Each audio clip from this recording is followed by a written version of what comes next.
Every day can't be filled with active trout. Some days they're simply off and they aren't doing a lot of moving. Maybe a cold front rolled through, maybe it's early in the season and the cold water has them slow, or maybe it's the dog days of summer. For whatever reason, it happens. Maybe you see a fish rise, once, and that's it. If the water's clear, maybe you can sneak up the bank and try to see the fish. If there's structure, there is likely a trout holding tight to it on these days. Understanding that resting trout will recede and rest at specific lies will help you find a few fish to work. There are a few things you can do when you see or suspect that a trout is holding on a bit of structure but isn't doing much. Even if you can't see the fish, you might try the same following sequence in fishing to that structure. We often use this sequence of flies and casting. The first thing to try is a larger dry fly like a stimulator, an oversized elk hair caddis, or terrestrial patterns.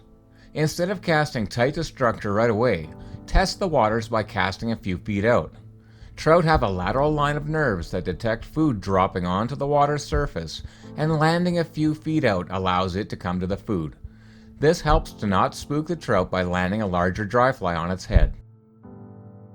The next cast is with the same dry fly, going tight to the trout, landing immediately outside or in the seam running along that structure. In this case, the trout isn't doing much inside the seam, so it's possible it will see the big dry fly drift into its feeding line and decide it can't pass up an easy meal. If there's no response, it's likely a good idea to size down. A smaller elk hair caddis or Adams is a good choice. Sluggish trout don't travel far, so the cast has to be tight into the seam. If you choose a caddis, you might try a skid or drag to give it life to induce a reaction. It's not as likely a sluggish trout is going to arise to a small dry as a one-off rise.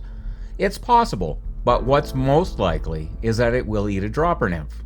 In this case, the brown isn't holding very deep, so a 1-foot dropper will likely drift the nymph at mouth height in the water column. Again, you need to cast slightly upstream of the structure point in order to sink the fly to depth in time to match the drift. By now you're likely about to give up. There's still one more thing.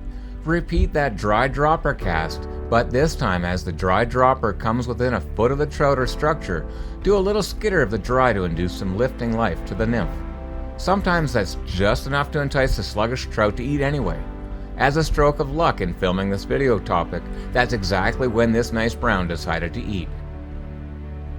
Do note that through the sequence of flies and tactics used, the casting was economical and accurate. Amelia only did each cast and presentation once, and the casts were spot on to a fish that she couldn't see from her vantage due to glare. Through my call and cast locations and her understanding of trout water reading, she was able to place the flies where they needed to be and accept the result and make adjustments before trying the next fly and presentation. Sometimes you do have to be spot on accurate and economical with cast count in order to not cause disturbance on the water surface to not spook the trout, whether you see them holding on structure or not.